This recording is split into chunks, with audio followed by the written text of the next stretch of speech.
با تشبث مقامات اجرایی و حکومت دولتی شهر پنجکند و سپورش رئیس شهر عبدالخالق خالقزاده در روز کارمندان ساحه طب در نزد بینای لایق شیرالی محفل ادبی شیر و شکر با اشتراک شاعر، نویسنده، آهنگساز، سراینده و روزنامه‌نگار شناخته شاعر رحیم جان برگزار گردید. محفل را مدیر شعبه رشد اجتماعی و رابطه با جامعه نزد دستگاه رئیس شهر دوستاد افضل شاه آغاز بخشید. با تشبث مقامات اجرایی محلی حاکمیت دولتی شهر پنجکند و دستور رئیس شهر محترم خالقزاده عبدالخالق، ما مسئولان تصمیم گرفتیم که با اشتراک شاعره، روزنامه‌نگار، آهنگساز جمهوری تاجیکستان شاعره رحیم جان امروز یک محفل شیر شکر را پیشکش شما اشتراکیان ارجمند گردانیم. شاعره گرامی که هنر بی‌نظیر دارند، آهنگبند هستند، روزنامه‌نگار هستند، صنعت بی‌نهایت ناتکراری همچون زن، سیاست در جمعیت هستند و شاعره گرامی را به شهر باستانی پنجکند خوش آمدید میگوییم. شومی زیبای پر از تراوت، پر از نکهت اتراگین شعر ناب رودکی و شعر ناب لایق که مثل آهنربا ما را کشیده تا به این محفل، تا به این منزل آورده است. برای همه شما مبارک باشد. اصلا در گوشه خیالمان نبود که این شام در پایه چنین یک جایگاه مقدس شب شعر بیاوریم کنار شما، کنار همدیگری شعر بخوانیم و همدیگر را از بهترین هدیه ها، این هم هدیه شعر، به نصیب نگردانده باشیم. وقتی که از جانب حکومت شهر پنجکند تشکر از شما برای تاسیس چنین یک شام زیبا که برای من، خصوصا برای من با قول خواهران اروپایی سورپرایز بود، برای هدیه چنین یک امکانیت، برای فراهم آوردن چنین یک امکانیتی که بتوانیم با چند تا نفرانی که شعر را دوست می‌دارند، نفرانی که فرهنگ دوست هستند، عموما مردم پنجکند سر تا به پا همه خرد و بزرگ تک تک قلبشان با آن همون تک تک، یعنی که با قدم وزنهای عروض شعر است که همیشه احساس میکنند که مردم پنجکند برای شعر، برای فرهنگ همیشه سرسپرده هستند، بودند و میمانند. و آن همین در یک مدت 1 ساعت جمع شدن شما در این محفل خودش نشانه اون است که فرهنگ تاجیک تا اون وقتی که چنین مردمان نازنین دارد هرگز نمیمیرد. تشکر از شما و من محفل امروزه را میخوام از دست دعای حضرت لایق شروع بکنم و این هم قرائت یک شعر زیبای استاد لایق که خیلی توأم است به محفل. گرچه شاعر منبر وجدان خلق است، گرچه شاعر راوی ارمان خلق است، نان شاعر از سخن نه، نان شاعر نان خلق است. خلق ما از بطن مادر شاعر است، شاعری در کل شاعرهای دنیا قادر است. لی گرچه رودکی و حافظ و خیامهایش بودند، لی گرچه عینی و لاهوتی و میرزای ترسونزاده دارد، باز هم دارد به شاعر احتیاج. شاعر تا مهنت او را ستاید، شاعر تا قدرت او را ستاید. شاعر اگر در خود دریاپا شعرش نگفت، داستان لایق شعر جهانگیرش نگفت. در حق نان و نمک گر گفت شعری بی نمک، آن نمک به شوفه کورش میکند، نان خلقش میزند. درود بر روح پرفتوح حضرت لایق، افتخارشان یک قرص زیبای تاجیکان. این برنامه سفر که داشتیم نیتمون دیدن از مقبره نازنین استاد رودکی است که با چند مهمانهای گرامی از خود کشور شاهیگری نیدرلندی از امستردام، دوستی عزیز و ارجمند ما، بسیار یک زنی فرهنگی، بسیار یک زنی که برای تاجیکو، برای تاجیکستانیان، برای فرهنگ تاجیکی در دل هلند چیکارهایی که نمیکند. و با ابتکار این خانم ما 3 مرتبه سفر داشتیم به هلند و برنامه‌های محتشم فرهنگی را اعدا کردیم که مردم دانستند فرهنگ تاجیکانه چی است گلچهره یفتلی مهمان نازنین ما که افتخارشان یک قرص بزنیم و این هم پذیرایی گرمی مردمی پنجکین است گلچهره جان. و تشکر از گلچهره جان که دعوت آورد که من این سفر باید حتما مقبره استاد رودکی را زیارت بکنم، حضرت لایق را زیارت بکنم، سر اعظم را ببینم و دعوت شما بود که امروز اینجا هستیم. تشکر از شما. اصلا که قدم مهمان همیشه بالای خاندان تاجیک صفا آورده است که این بر معلوم است دیگر. یک شعری وطن از ایجاد خودم براتون میخونم. یک وقتی که پیشنهاد شد که من باید در خارج زندگی بکنم، وقتی که سفر داشتیم به امریکا و من باید خلاصه میکردم که باید در امریکا بمانم یا که بیایم تاجیکستان. و همون لحظه که من تصور کردم که دیگر غریب شدم، دیگر من باید در امریکا زندگی بکنم، وجودم آتش میگرفت و اون آتش هجران غربت حالا در سر نآورده من احساس میکردم و همونجا گفتم که چقدر وصل شده که مرا حرف نباشد. چی بگویم؟ چه توانم که سزاوار به نامت شده باشد؟ چی بگویم که در آن حرف تجسم بنمایم هیجانم؟ چه چیزی تازه بیارم برای این سفره که قدر به سکونت به تنم پیچ خورد رشته جانم؟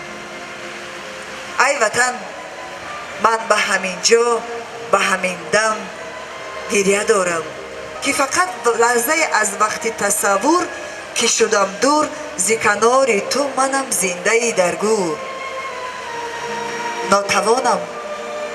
نتوانم بروم فاصله دور، بروم تا دم غربت به یکی منم و قافله شور. تو که ارمانی منی، تو که این زندگی به سر سامانی منی، بهترین وعده سامانی من اونجاست به خارجه دور. من ولی هیچ نتونم بروم تا دری دهلیز سری گور. تو مرا پاره جانی، تو عزیزی و عزیزانه بمانی. ای وطن، ای وطن پاره لختی جگرم، در بهاری تو فقط گل بسرم، در بهاری تو فقط گل بسرم. من شام زیبا یک تصمیم گرفتم هرچند من آوازخوان نیستم، سراینده نیستم، ولی آهنگ می نویسم برای هنرمندان سرشناس از سرزمین شما. برای مثال نگینه مانقولوه شاید بیشتر از 12 یا 13 تا شعرهای مرا، آهنگهای مرا سروده است که نمونه آنها ترانه مادر، ببخشایم تو را پیر کرد غمهایم. حالا میخونم این شعر براتون. شعر آتش در دل است، به تو پادرگیل است. شعری سرد رفتی از کنارم، حرفهایم ناشنیده. خیلی امیگونه یک نمیدونم شاید 12 تا 13 تا شعر ترانه ها، ببخشید تصنیف هایی که نگینه امانقول سروده است و اون ترانه ها از جانب شما پذیرفتنی شدن، ولی شاید زمره از شما نمیدونید که با قلمی که تعلق دارد، چون که همیشه هنر ایجادکاران پشت صحنه میمونند و ما این مهم نیست. مهمتر از اون است که اون ترانه ها همیشه حال و هوای زندگی شما را شاد می‌دارند. و همون شعر مادر که اون شعر نگینه امانقول و بسیار با آهنگ زیبای دوران رحمتزاد و گوش جان و دلها و قلب‌های ما و شما برده رسانیده است. اون شعر قصه دارد، بسیار قصه زیبا دارد. قصه میکنم حتما قصه این شعر. اما این محفل برای انمی چند نفر یعنی ازدحام خورده که شما اومده اید، برای شما بهترین هدیه را دارم. یعنی من هم سرود میخونم. ببخشایم تو را پیر کرد غمهایم، دلت را زنگ آوردم، کمان قامتت را چنگ آوردم. ببخشایم ایا مادر، منی که کودکی را در مسیر خواب میبینم، تو را در آن گذشته پاره مهتاب میبینم. خیالم رفت و رفت. زنی از جاده های بخت می آمد، به دستش خلطه اندک غذا، خوشبخت می آمد. تو گوی خلطه در خود سنگ داشتم ما، زن در خود هزاران ننگ داشتم ما. همان ننگه که شاید چوجه های خانهش بیدانه میمانند، با کنج صندلی به دست گرمش وای در ویرانه میمانند، شتابش چون هواپیما. همین یک یاد کافی است، همین اندر گلو فریاد کافی است. من فدا سازم برایت هر چی دارم خوب. هر آنچه باشدم محبوب میارزد. به گرد دامنی پاکت نمیارزم، شبم خاکت نمیارزم. بگیرم جا تو را تا منوگی مژگان، تا بر افلاکت نمیارزم. ببخشایم تو را پیر کرد غمهایم، دلت را زنگ آوردم، کمانی قامتت را چنگ آوردم. ببخشایم ایا مادر، برای حرمت شب زنده داری ها، برای رنج و خواری ها، برای این همه دارم به پیشت سر به زانو آزاری ها. ببخشایم تو را پیر کرد غمهایم، دلت را زنگ آوردم، کمانی قامتت را چنگ آوردم. ببخشایم اگر یک دم ببستم قفل یاد از تو را آژنگ آوردم. ببخشایم ایا مادر، ایا مادر. زنده باشد مادران. درود بر روح مادرانی که در کنار ما نیستند. یک ترانه مادر از ایجاد خودم است، با صدای خودم تقدیم شما می‌دارم.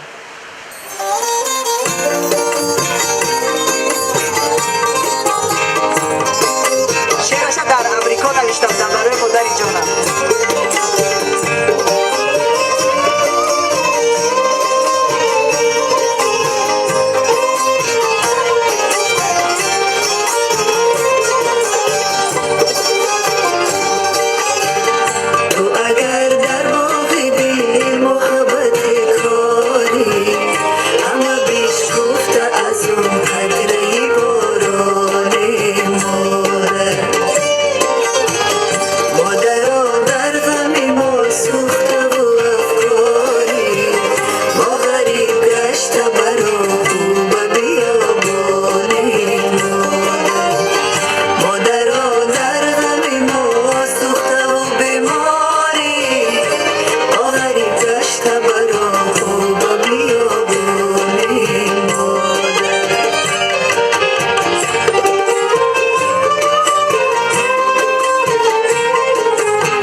حضرت لایق میگوید آسمان و تمام جرم فلک بر سر آن کس فرو ریزد که بتابد ز روی مادر روی آبرو را چو آبی جوی ریزد.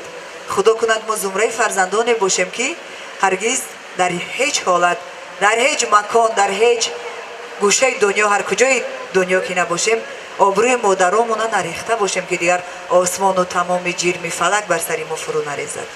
بود زمان ملک تاجیک به مناره ماند آسمان تاریک و ابری به ستاره ماند فیضی خان دیگر کجا و بوی نان گرم کو بس تنور تاجیکی هم به شراره ماند قحطی ما از اوبال آنکه از مستی بیش تاری وحدت را گذستیم از راه پستی خویش. عهد خویشی را شکستیم و خدا ما را گرفت سینه بیگانه نه مام خودی را کرده ریش. عقل سالم راهنما و روشنایی دیده راست. باری دیگر کار را با دادن ما از چراست شکر میباید کنون که از خطا رسته ما شکر به حد صبح شادی از پی شام فراز.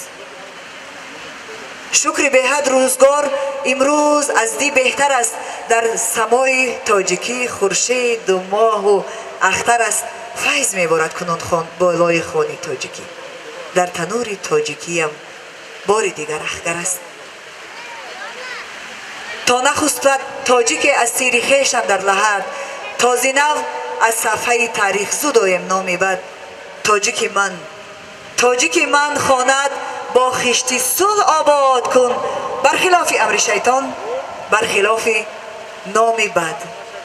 این شعر را به اون خاطر خواندم که این شب روز که گلچهره جان از هلند مهمان ما هستند و از خواهران افغانستانی ما هستند قربان قدم هاشان میشیم و گلچهره جان چند روز است که در تاجیکستان است پیوسته هر کاری که ما نمیکنیم گریه میکند اشک میریزد همیشه گریه میکند چون که وضعی کشوری همتبار و همجوار ما افغانستان و یکایک ما معلوم است و همه ما برای این کشور برای این سرزمینی همسایه جگرخون هستیم واقعا هم و آرزو میکنیم بیاید همگی دستی دعا میبردن این شامی زیبا در پایه مجسمه استاد لایق بزرگوار در وطن رودکی بزرگوار همگی قلبا دعا میکنیم که خداوند صلح و ثباتی که در تاجیکستان ما هست این گونه یک صلح هدیه بی‌نظیر برای مردم افغانستان کرده باشد و رادمرد را مثل پیشوای ملت ما امام علی رحمان برایشان هدیه بکند که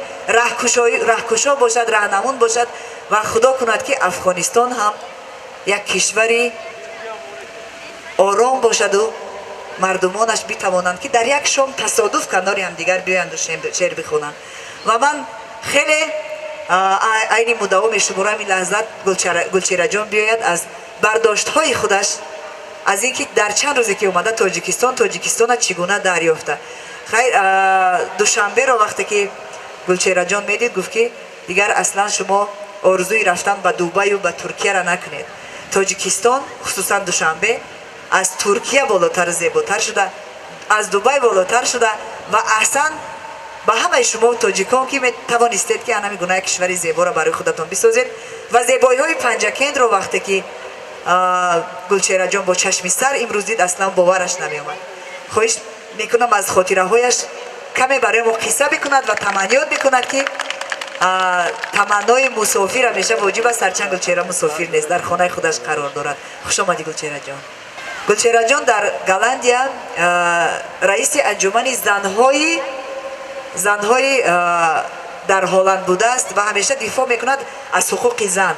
در همین جا هم که کنار ما است از اینجا ایستاده در افغانستان نسبت تقدیر زنهای افغانستانی که این شب روز چقدر مشکل است زندگی برایشان بی‌طرف نیست و چاره‌جویی میکند و من این عمل گلچهره جان خیلی ستایش میکنم و احترامم باز هم بالا میگیره. تشکر. خوش آمدی گلچهره جان. درود سلام میفرستم خدمت هر یک شما حاضرین محترم خواهرای عزیز مادران برادران عزیزم. چه شب خوشبختی هست که ما در جمع شما عزیزان حضور دارم و شاعر جان چه خوب جمله را گفتن که ای کاش بتانن ما مردم افغانستان هم روزی در کوچه یا در شهر شبی را شعرخوانی را حضور پیدا کنیم با هم یا تجلیل بکنیم. امروز شما میدانید که ما در داخل خانه خود ما در امن نیستیم. امروز ما نمیتونیم چی مرد چی زن ما در داخل خانه که در چهار دیوالی است در هم نیستیم. ای کاش ما هم چنین سرداری یا رهبری می داشتیم، چنین ملتی می شدیم که امروز در زیر آسمان آبی ستاره خداوندی می شدیم با هم شعر سرود لایق شیرالی و رودکی بزرگ از تربیون شام سرود بلند می کردیم. افسوس گرچه خودم جسماً اینجا هستم، روحاً با هموطنان که امروز به حسارت گرفته شدن. واقعا امروز میبینم ملت تاجیک که با یک دل و با هم بسته و هم تبارا و هم زبان خود خوشبخت میبینم و میبینم که در هر گوشه و کناری که هستن از جشن استقلالیتشان با فخر تجلیل میکنن.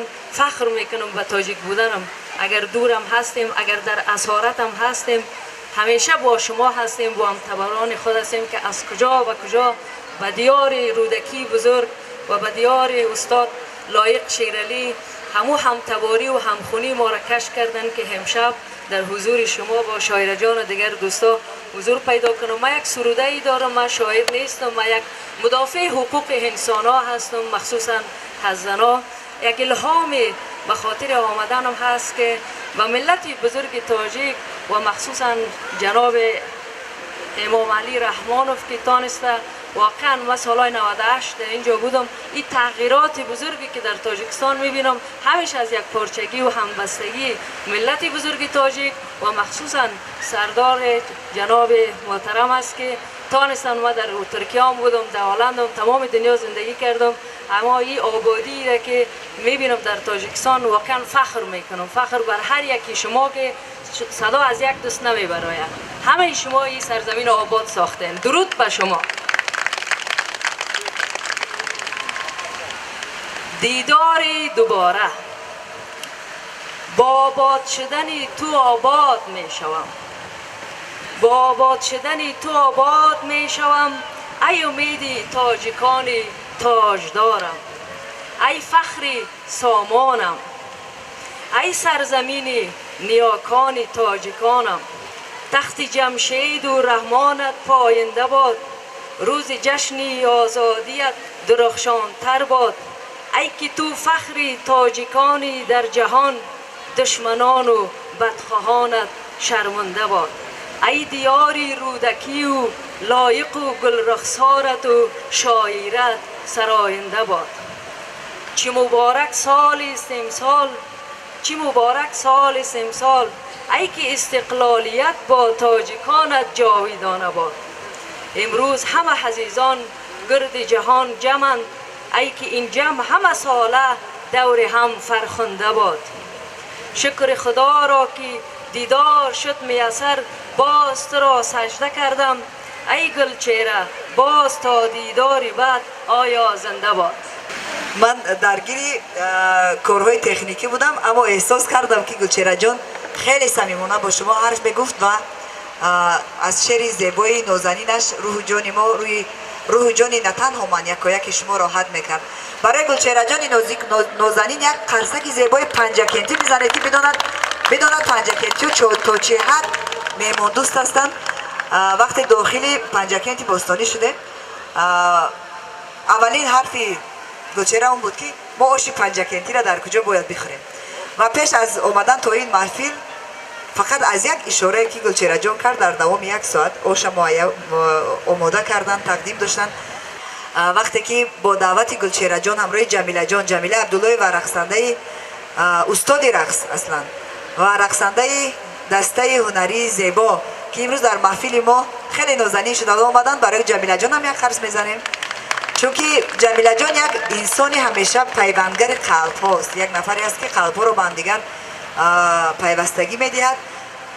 و وقتی که با دعوت گلچهره جان به هلند رفتیم، آنجا من یک شعر عاشقانه گفتم، تا جایی که یادم هست او را میخوانم براتون. گفتم نمیدانم چرا آخر به حال بنده میخندی.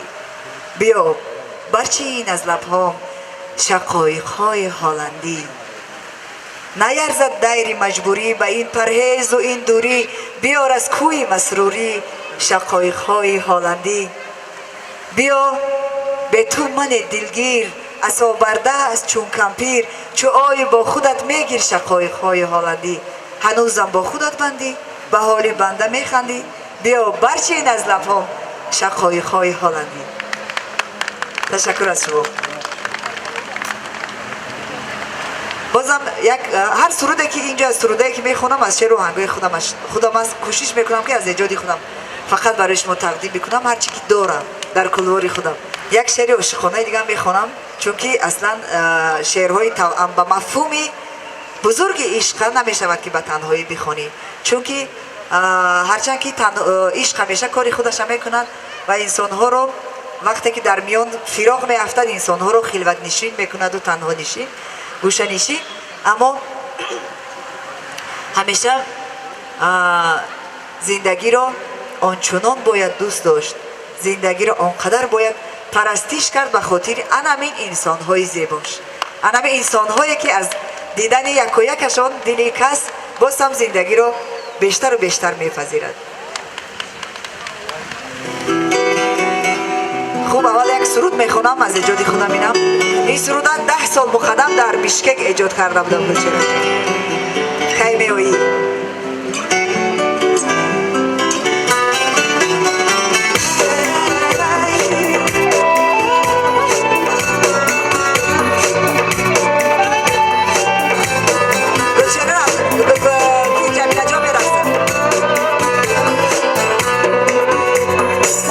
دل شکستم پای بستم به تو خستم انتظارم دل فگارم چشم چارم کی می آیی برنمیگردی تو شاید زندگی بی تو نباید پشت درم نقشی پاید کی می آیی از برای تو یاد کرده یم خنده های تو گریه میکنم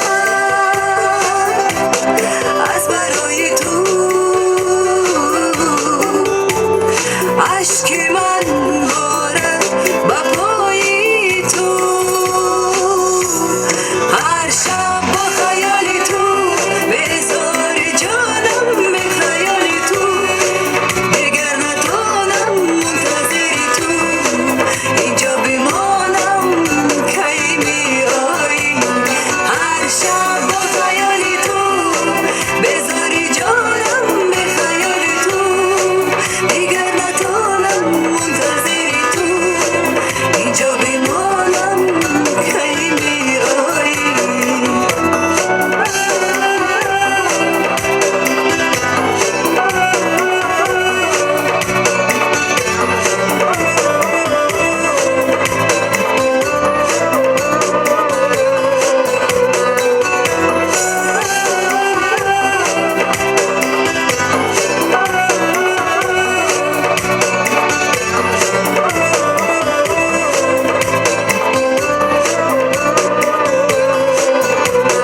گریه میکنم از برای تو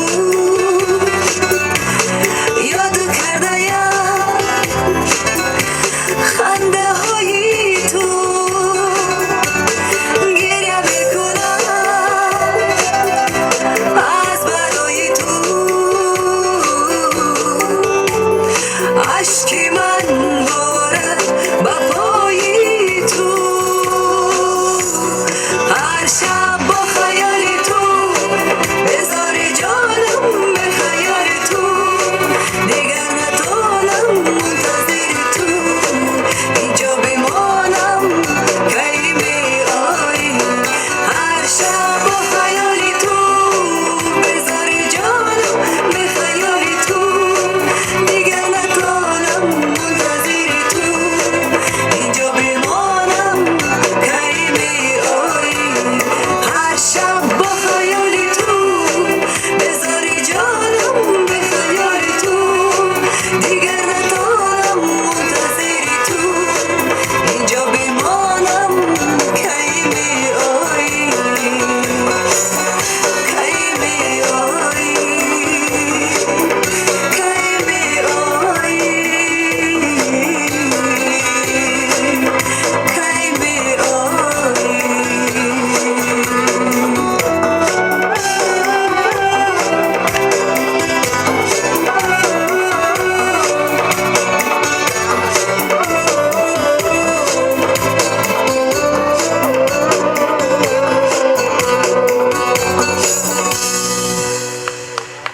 جمیله جان پیش ما بیو.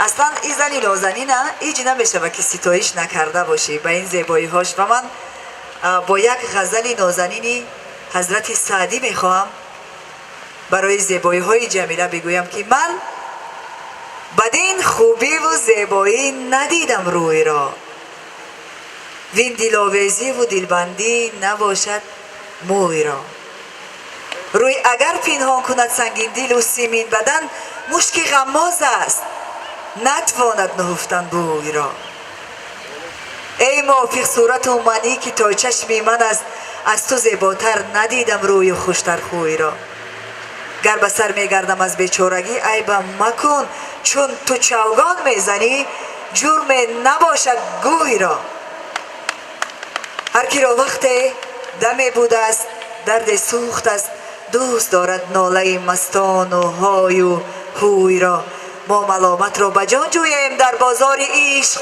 کنج خلوت پارسایان سلامت گوی را بوستان را هیچ دیگر گل نمی باید به حسن بلکه سرو چون تو می باید کناری جوی را ای گل خوشبوی جمیله خوشروی اگر 100 قرن باز آید بهار مثل من دیگر نبینی بلبل خوشگوی را سعدیا گر بوسه بر دستش نمیاری نهاد چاره آن دانم که در پایش بمالی روی را برای جمیله نازنین تشکر جمیله جان زنده باشی جان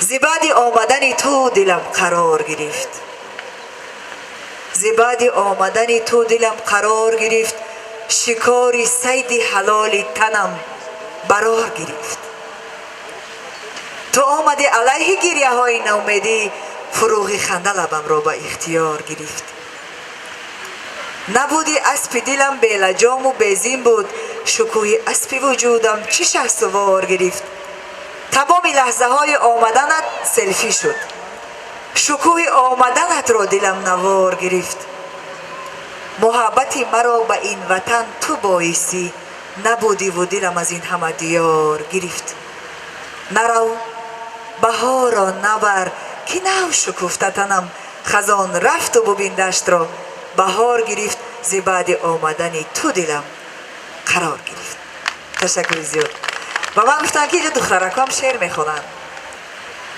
من دارم سینا اسرارویچ خواننده صنف 3 مؤسسه تحصیلات میانه عمومی رقم 34 می باشم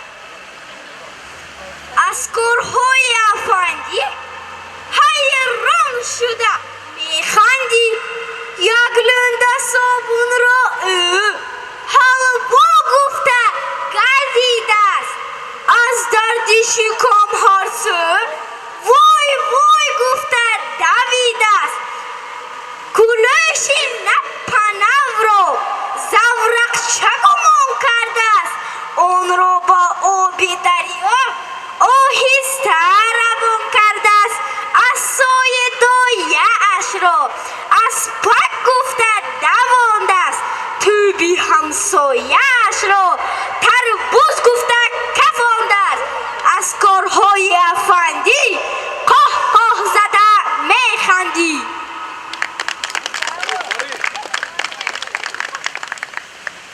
بنده نوروف رودکی اسرارویچ خواننده صنف 8 مؤسسه تحصیلات میانه عمومی رقم 34 به نام عبدالرحمن جامی غالب آزمون جمهوریوی فروغ صبح دانایی کتاب است می باشد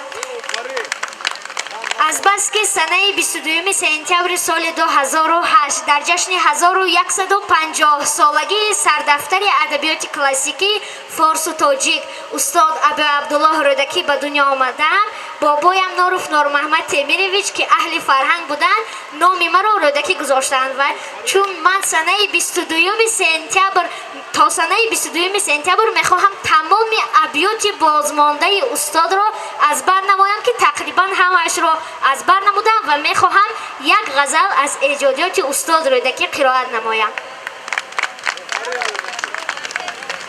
هر بار که از سوی بخارا به من آید با بوی گل و مشک و نسیم سومن آید بر هر زن و هر مرد کجا بروزد باد گویی مگر آن باد همی از خوتن آید نه نه نه نه ز خوتن باد چنین خوش نوزد هیچ کان باد همی از بر معشوق من آید ای ترک کمر بسته چنانم ز فراقت گویند قبای تو مرا پیرهن آید کوشم که بپوشم صنما نام تو از خلق تا نام تو کم در دهنی انجمن آید با هر که سخن گویم گر خواهم و گر نه اول سخنم نام تو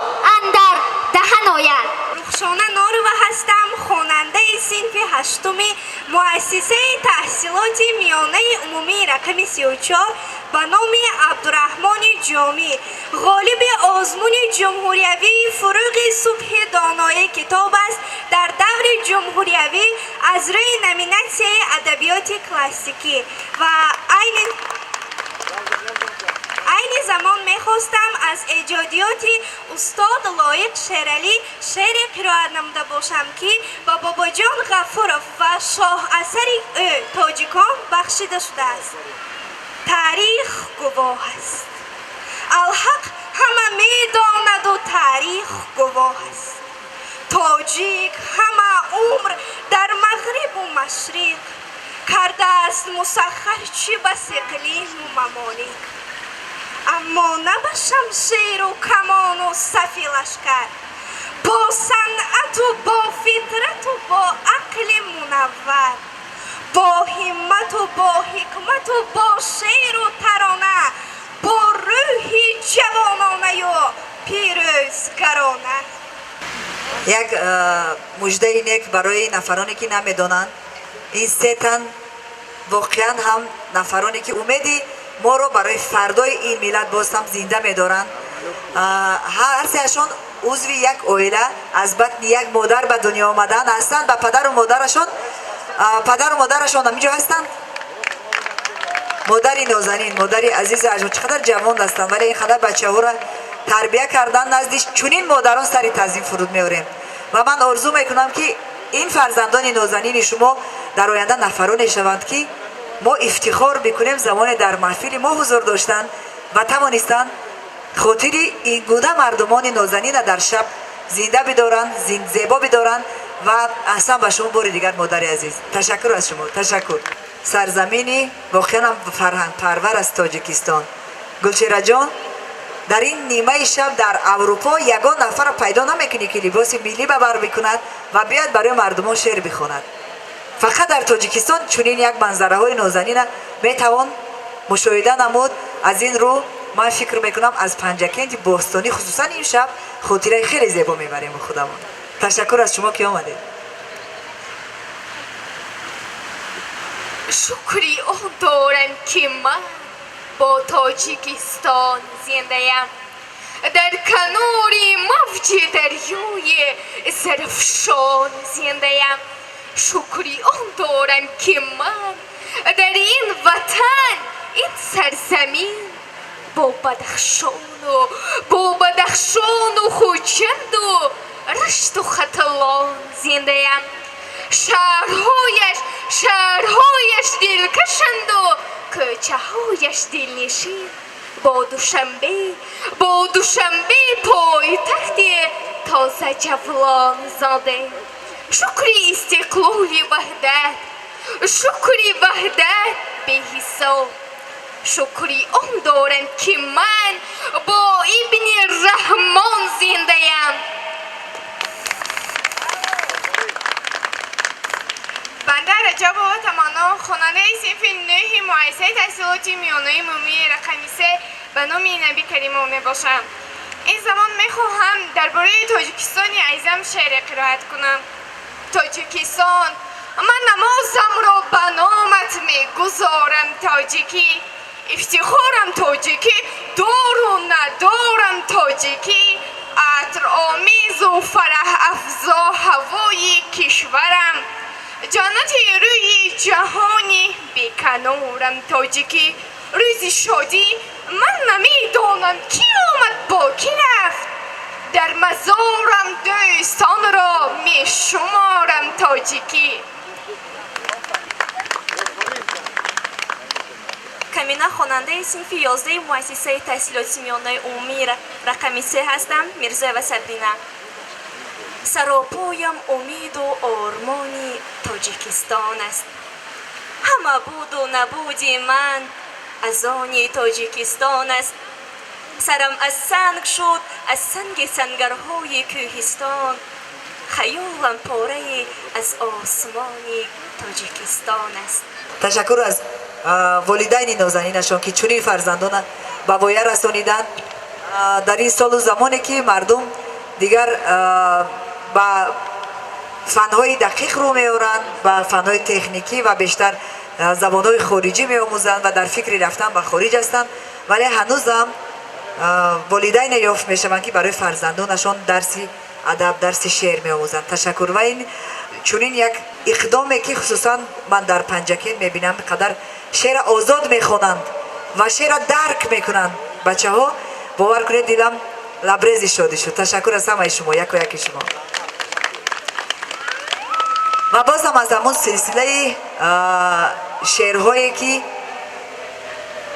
وصفی تاجیکستانی عزیزی ما است، داداری عزیز و ارجمندی ما، یک تن هنرمندی خیلی خوب سرا یک ترانه زیبایی را تقدیم ما و شما می‌دارد با نام تاجیکستان به پیش. و در آستانه جشن 30 سالگی استقلالیت چون قرار داریم، شنیدن چنین ترانه ها خیلی خیلی عینی مدعا است. بفرمایید دادار عزیز حفیظ جان.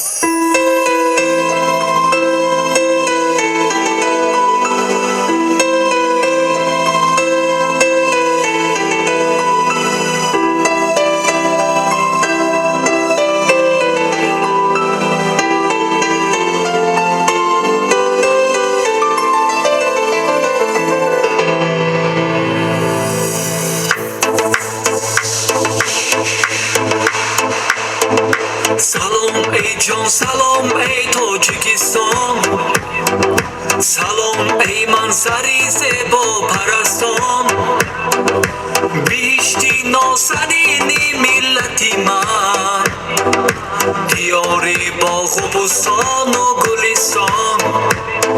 سلام ای جان، سلام ای تاجیکستان، سلام ای منظری زیبا پرستان، بیشتی نازنینی ملتی من، دیار باغ و بستان و گلستان.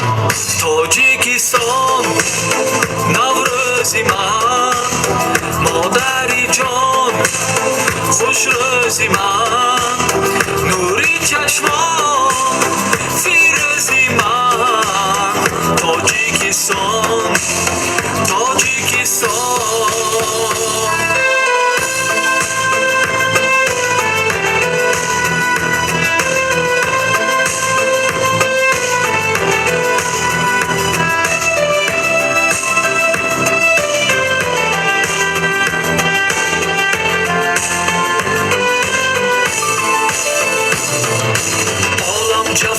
از خندهی بهارت، گنجی روان در جانی چشم سارت، گهواره عشق و امید و شادی، فیضی جهان آهنگی گل نثارت. عالم جوان از خندهی بهارت، گنجی روان در جانی چشم سارت، عشق و امید و شادی، فیضی جهان آهنگی گل نثارت. تاجیکستان نوروزی من، مادری جان خوش روزی من، نوری چشمان فیروزی من. تاجیکستان، تاجیکستان.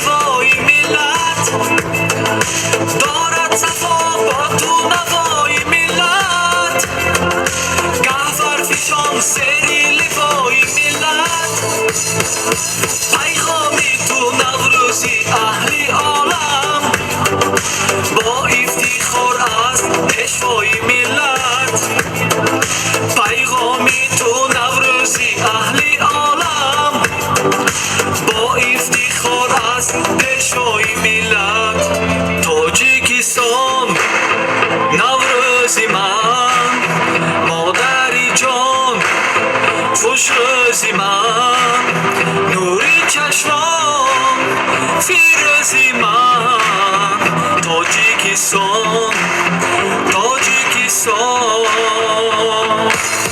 تاجیکستان نوروزی من مادری جان خوش روزی من نوری چشمان فیروزی من تاجیکستان تاجیکستان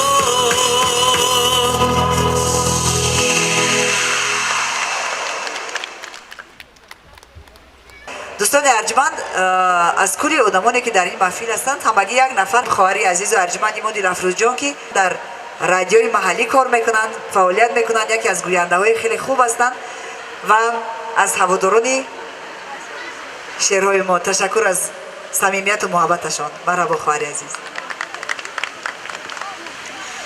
اپا جان شما را استاد بگویم اشتباه نمی کنم. خوش آمدید. قدوم مبارکتان به شهر باستانی پنجکند خجسته دستاران شعر و ناب ادب خوش آمدید. راستی من انتظار نداشتم که اپای شاعره در همین پایگاه مجسمه استاد لایق یک بزم زیبایی را آرام می‌دهند. اینجا از اشعارشان من یک غزل زیبایی را قرائت میکنم. ترسم که تنهایی مرا دیوانه دنیا کند، ترسم که تنهایی مرا تنها ترین تنها کند، ترسم که تنهایی مرا با درد می سازد نگاه، از گوشه چادر چوشه اندوه می سازد نگاه، ترسم که تنهایی مرا از درد آبستن کند، از گوشه چادر چوشه اندوه می سازد نگاه، تولید طفل غصه را از چشم بگریستن کند، ترسم که بعد چندها با این علمپایی روم، ترسم که بعد رفتنم از چشم بگریستن کند، ترسم که بعد چندها با این علمپایی روم، ترسم که بعد رفتنم از یاد تنهایی روم. شما تنها ترین دختر نه بهترین شاعره خواهید شد. در ایجادیاتتان بردباری موفقیت و قلم سبز و گویا آرزو میکنم. خوش آمده. تشکری به نهایت خواهر عزیز و نازنین. ترسم که تنهایی مرا دیوانه دنیا کند، ترسم که تنهایی مرا تنها ترین تنها کند، ترسم که تنهایی مرا با درد می سازد نکاح، از گوشه چادر چوشه اندوه می سازد نگاه، ترسم که تنهایی مرا از درد آبستن کند، تولید طفل غصه را از چشم بگریستن کند، ترسم که بعدی چندها با این علمپایی روم، ترسم که بعدی مردنم از یاد تنهایی روم، ترسم که نام خوبی من در واژه ها دیگر شود، ترسم که جای شاعره تنها ترین دختر شود. نمی شود انشاءالله. این یک شعر حالت است. دخترای نازنین مرحبا بیایند شعر بخونند. قربان شعر خواندن هاشون هر کدامی با احساس خاصه شعر میخونند و ما مفتون و مایی. تشکر از ایشان.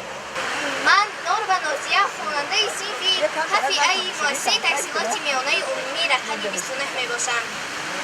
تاجیکستان زیجان شیرین ترم، تاجیکستان جوان و دلبرم، مثل طفل دوست میدارم تو را، از تو آید بوی شیر مادرم، دوست دارم خلق گلدست تو را، چشمه ها و رود پرشست تو را، دوست دارم هر نهال سبز تو، هم بدخشان هم زرفشان تو را.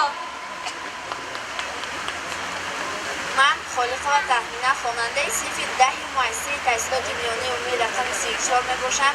غالب آزمون چراغ صبح دانایی از روی نمنسی شاعری نیز می باشم و میخواهم که در وسط تاجیکستان عزیزم شعر قرائت کرده باشم. اگر سودا بود سودای بازار، کنون راه نجات خلق و کشور، تو را کیها به سودا مانده بودم، به سودای گران سودای دیگر. اگرچه سرزمینت سنگزار است، نباشد در برت سنگ عمارت، و دشتت گرچه افزون است مرمر، نداری شهرک و قصر زبرجد. بدخشان گرچه کوه لعل دارد، ولی زان مردمانت به نصیبند. برفت از دست طلای زرافشان، و مانند بخارای و سمرقند. چه گویم تاجیکستانی عزیزم که مانده در دلم غمهای دیگر. تو را کیها به سودا مانده بودند، و سودای گران سودای دیگر. من عثمان و شهربانو خواننده صنف هفتم مؤسسه تحصیلات میانه عمومی رقم 29 حالا میخواهم یک شعر درباره تاجیکستان عزیزم قرائت نمایم. تاجیکستان مادر من، تاج طلای سر من، حسن تو شلق بهارم، مهر تو بال و پر من. تاجیکستان داستانم، خانه تو آستانم، فیض مهرت فیض عمرم، کوهسارت پاسبانم. تاجیکستان زنده باشی، عاجز و سرخم نباشی، همچو خورشید جهانگیر نور پاشی نور پاشی. توی بودی نبودم ملت من، توی سمت سجودم ملت من، سرودی عمری من پایان پذیر است. تو میخونی سرودم ملت من. السلام علیکم مهمانان عزیز، شما را به این پنجکند باستانی خوش آمدید میگویم و از زبان شاعر گفتنی هستم. تاجیکستان تاجیکستان، میکنم شکر کم و بسیار تو، میکنم شکرانه از آزرم و آزار تو. از تو من ثروت نمیخواهم، وطن هستی بس است، با خس و خارت برابر زندگی کردن بس است. خوش آمدید مهمانان عزیز به شهر پنجکند باستانی ما. باز هم در ستایش مادر، چون مادران نازنین را میبینم در این محفل و این کودکانی که اینجا شعر خواندن دست پرور مکتب بزرگی مادران هستند که باز هم روحشان شاد باشد. مادرانی که نیستند اما مادرانی که در قید حیات است، به قول خودم درد سرشان نبینیم، هیچگاه خوری شما رو نبینیم. باز باران دانه دانه، قطره قطره، سیل سیل، چکچک باران نوای دیگر است. بعد باران گردها پاکیزن، زخمهای دردهایم تازن. بعد این باران هوای دیگر است. باز باران، باز رعد و برق ترساند مرا، یاد دارد از هراس کودکی. از صدای رعد و برق آغوش مادر بود نشیمنگاهی من. بعد باران آن نهانگه را همه گفتم سپاس کودکی. آن سپاس کودکی بود آشامیدن بوی مادر، بوی لذتدار مادر. بعد باران روی گلها یاد دارد روی مادر، گلنما رخسار مادر، سیل باران گریه های زار مادر. و یک ترانه دیگر تقدیم دارم برای شما، اونم از ایجاد خودم، ترانه پشیمانی.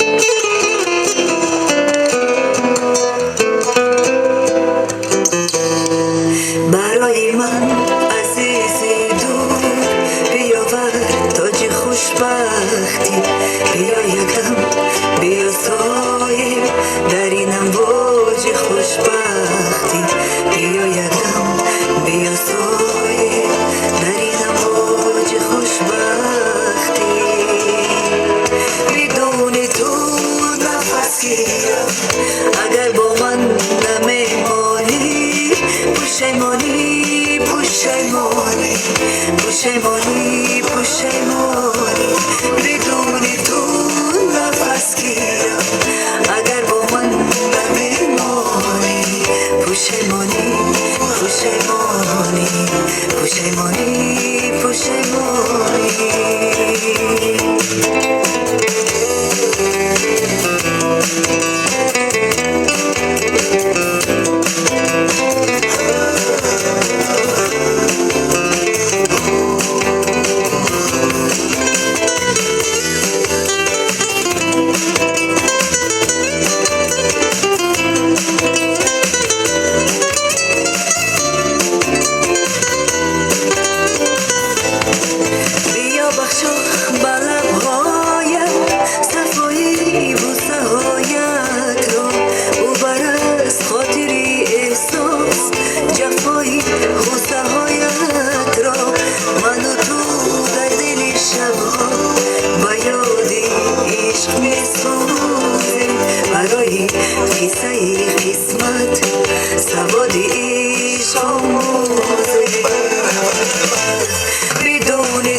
اگر با من نمیمانی پشیمانی پشیمانی پشیمانی پشیمانی بدون تو نفس گیرم اگر با من نمیمانی پشیمانی پشیمانی پشیمانی پشیمانی پشیمانی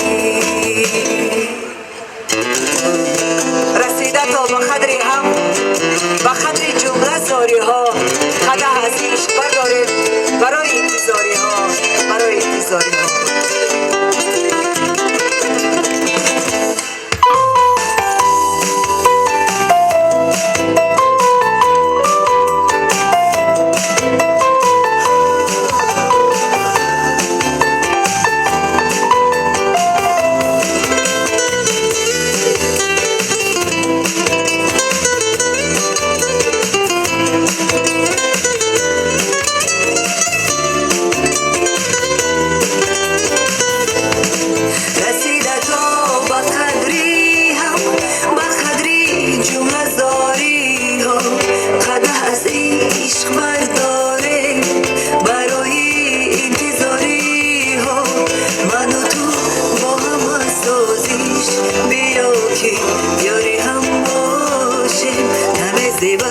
دیگر آخی همه آزار هم باشه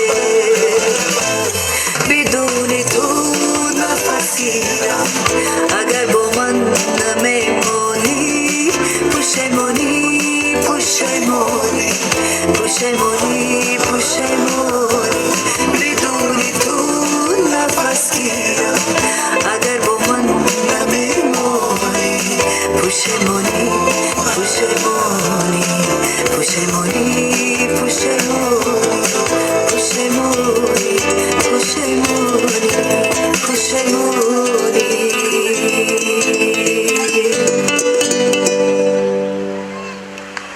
این ترانه هم از شعرها و از آهنگهای خودم بود، یعنی آهنگش هم خودم کردم. یک وقت بعد از چند سال بعد آهنگ سازی را شروع کردیم. بعد مادرم گفت که همه آهنگ آهنگ خودت است. گفتم ها. گفت که رزق کودککات با آهنگ ساز شدی. و بعدا بیشتری آهنگ هایی که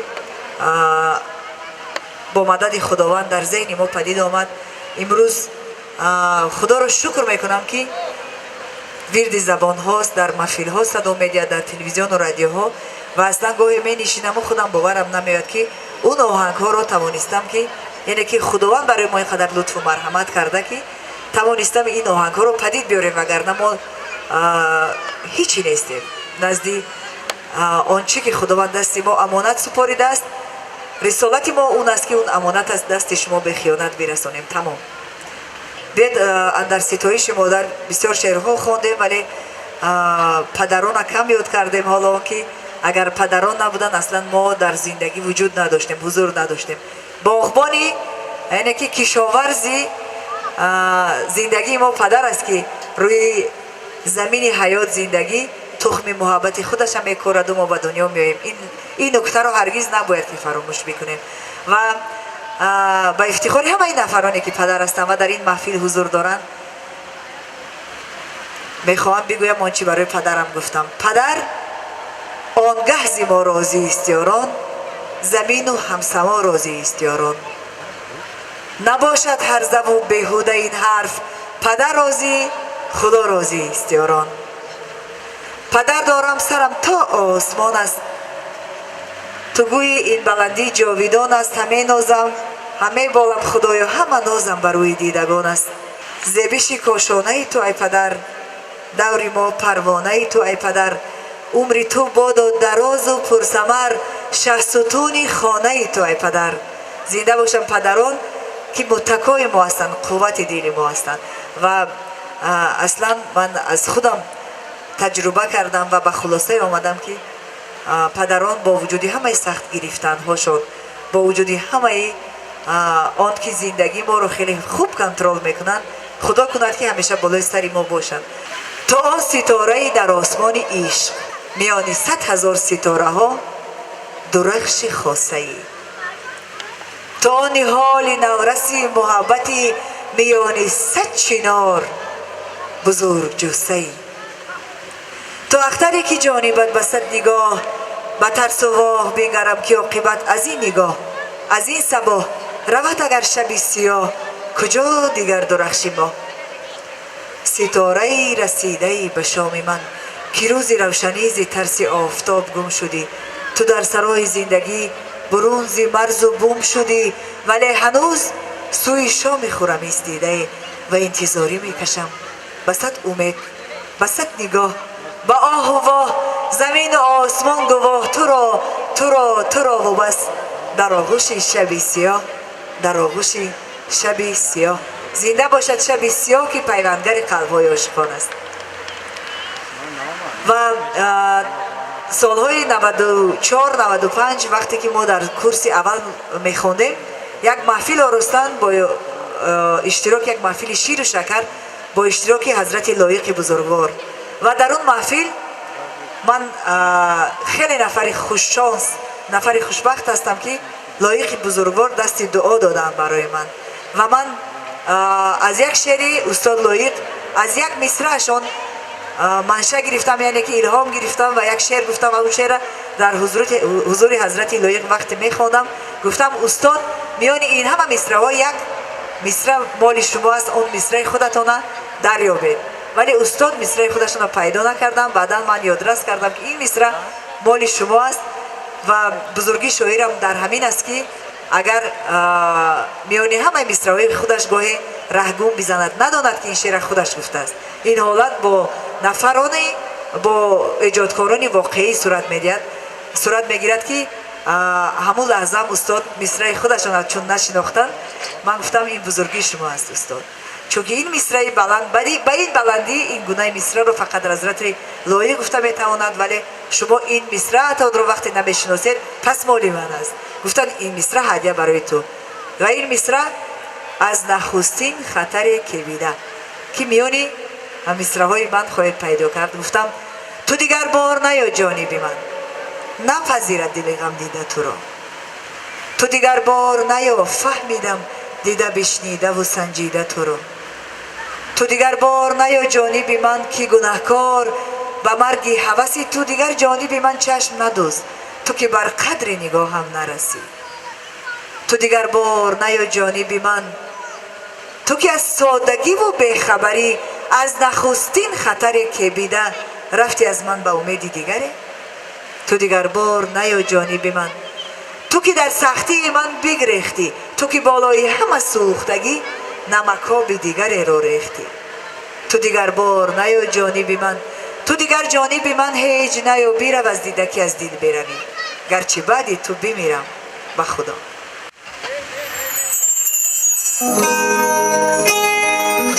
بازم یک ترانه از ایجاد خودم تقدیم شما.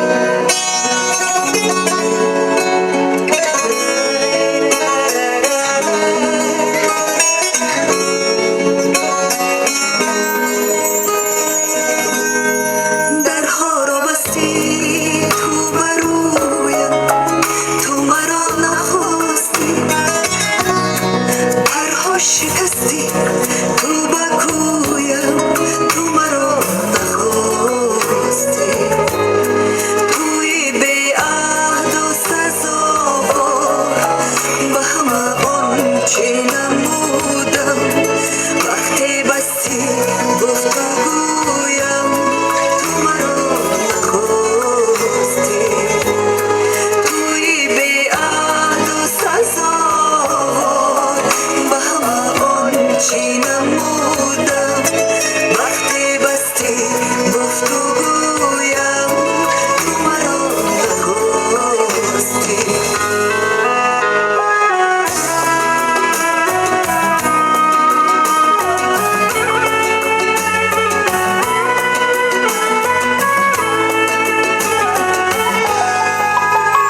دقیقه‌ها غنیمتند پیام گو پیاده را نمان قطاره هم برد مسافرانی ساده را برای هر دم این نفس هوس ببر حسد حرام بگیر زی دست آفتاب به وقت ساز احترام شکایت است کار تو و ساربان زندگی خفا نمان زی کاروان زندگی بخند تا که درد را بخندت کنی دوا بخند تا که زندگی شود پر از ترانه ها دقیقه ها غنیمتند پیام گو پیاده را نما قطاره هم برد مسافرانی ساده را درود بر روح پرفتوی رودکی بزرگوار درود بر روح پرفتوی لایق بزرگوار و درود به همه شما تحسین به همه شما که اومدید به این محفل نازنین این شب نازنین برای شما مبارک باشد کنار شما چند لحظه کیفیتی که برداشتیم